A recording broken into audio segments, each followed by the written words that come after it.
नमस्कार शेतकरी मित्रांनो.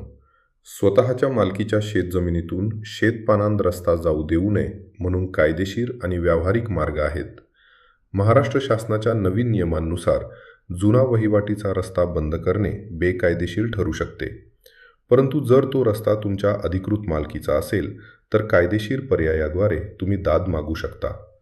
हद्द मोजणी, सर्वे, अधिकृत पुराव्यासाठी भूमिती विभाग ILR कडून जमिनीची मोजणी करून घ्या, जेणेकरून शेजारील शेतकरी तुमच्या हद्दीत अतिक्रमण करत नसल्याचे स्पष्ट होईल.